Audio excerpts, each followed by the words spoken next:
जब जीवन में मोह बढ़े, जब मन अशांत हो, जब राहें धुंधली सी लगे, जब जीवन अंधकार से घिर जाए, तब श्रीमद् भगवद गीता हमारे जीवन में दीप बनकर जलती है। जब अपने ही पराये लगने लगे, तब गीता संबल देती है।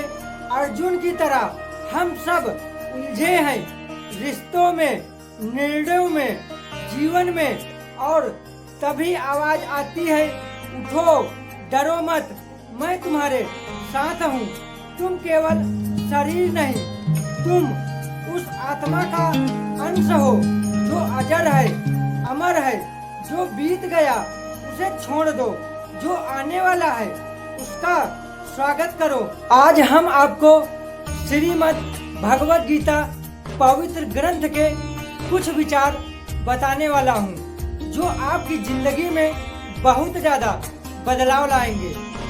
बुराई बड़ी हो या छोटी हमेशा विनाश का कारण बनती है, क्योंकि नाव में छेद छोटा हो या बड़ा नाव को डुबा ही देता है। इंसान जिंदगी में गलतियां करके उतना दुखी नहीं रहता जितना कि वह बार बार उन गलतियों के बारे में सोचकर होता है। अच्छी नीयत से किया गया काम कभी व्यर्थ नहीं जाता और उसका फल आपको जरूर मिलता है। सदैव संदेह करने वाले व्यक्ति के लिए प्रसन्नता न इस लोक में है और न ही परलोक में। मेरा तेरा, छोटा बड़ा, अपना पराया मन से मिटा दो, फिर सब तुम्हारा और तुम सबके हो।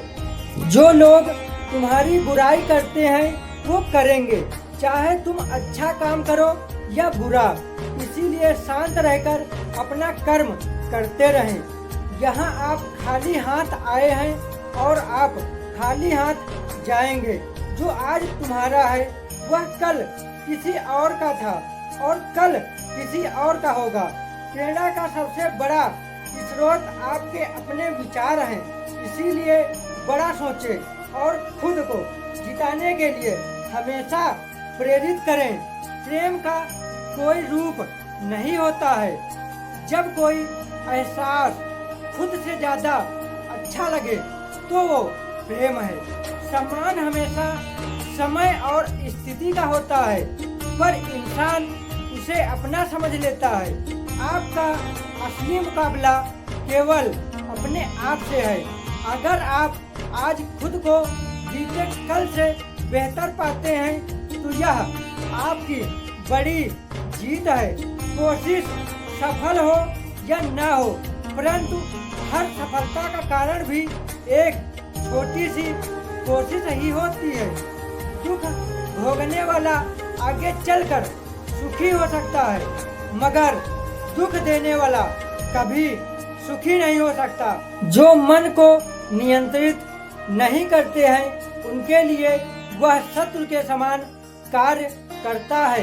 जैसे अंधेरे में प्रकाश की ज्योति जगमगाती है, ठीक उसी प्रकार से सत्य की चमक भी कभी फीकी नहीं पड़ती। इसीलिए व्यक्ति को सदैव सत्य के मार्ग पर चलना चाहिए। मनुष्य अपने विश्वास से निर्मित होता है। जैसा वह विश्वास करता है वैसा वह बन जाता है। समस्या कितनी भी बड़ी क्यों न हो, उसके समाधान की दिशा में पहला कदम उठाना आपके हाथ में होता है। हिम्मत कीजिए और कदम उठाइए।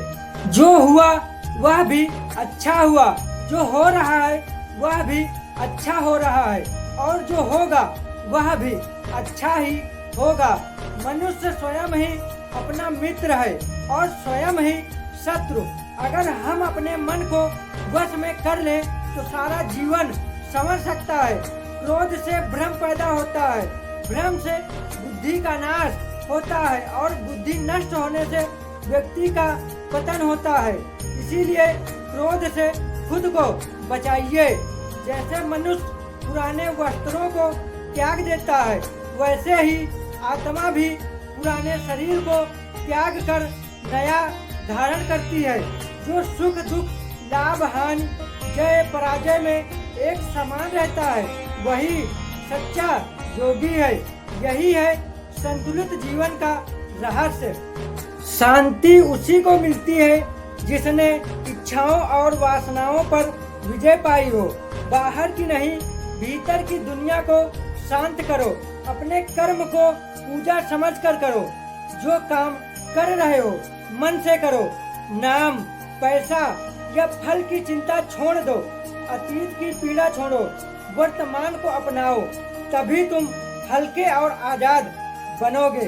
अपनी आदतों, भावनाओं और विचारों को नियंत्रित करो, तभी असली शक्ति मिलेगी। आत्मा न मरती है, न जलती है, न कटती है। शरीर नाशवान है, लेकिन आत्मा अमर है। डर छोड़ो, साहस से जियो। जब व्यक्ति इच्छाओं से मुक्त होता है, तब उसे परम शांति मिलती है। जरूरत से ज्यादा चाहते और अहंकार जीवन को सुलझाते हैं। हर आत्मा अपने कर्मों के अनुसार जन्म लेती है। बाहरी परिवर्तन अस्थायी है, आंतरिक परिवर्तन ही स्थायी होता है। जब तुम बदलोगे, दुनिया बदलती नजर आएगी। जो मुझे पूर्ण श्रद्धा से समर्पित होता है, मैं उसका उद्धार करता हूँ। ईश्वर पर भरोसा रखो, लेकिन कर्म करते रहो। हर सुबह नया जन्म है। बीती चीजें जाने दो, आगे बढ़ो। भगवत गीता केवल एक किताब नहीं, बल्कि एक ऐसा ज्ञान का सागर है जो आपकी सोच, दृष्टिकोण और पूरी जिंदगी को अंदर से बदल सकता है। अगर आप सच में इन बातों को जीवन में अपनाते हो तो न सिर्फ आपका मन शांत होगा, बल्कि हर स्थिति में आप मजबूत बने रहोगे। श्रीमद् भगवत गीता हमें ये नहीं सिखाती कि जीवन से भागो, बल्कि ये सिखाती है जीवन को समझो, जियो और आगे बढ़ो। जब मन डगमगाए, जब रास्ता ना दिखे, तो बस कुछ पल गीता के शब्दों में खो जाइए। उत्तर खुद ब खुद मिल जाएगा। आशा करता हूँ मेरा ये वाला वीडियो आपको जरूर पसंद आया होगा। अगर पसंद आया हो वीडियो तो दिल से एक लाइक कर देना और कमेंट बॉक्स में जरूर बताना कि इस पवित्र ग्रंथ का कौन सा विचार आपको अच्छा लगा। तो फिर मिलते हैं किसी नए वीडियो के साथ में। तब तक के लिए जय हिंद, वंदे मातरम, जय श्री कृष्णा।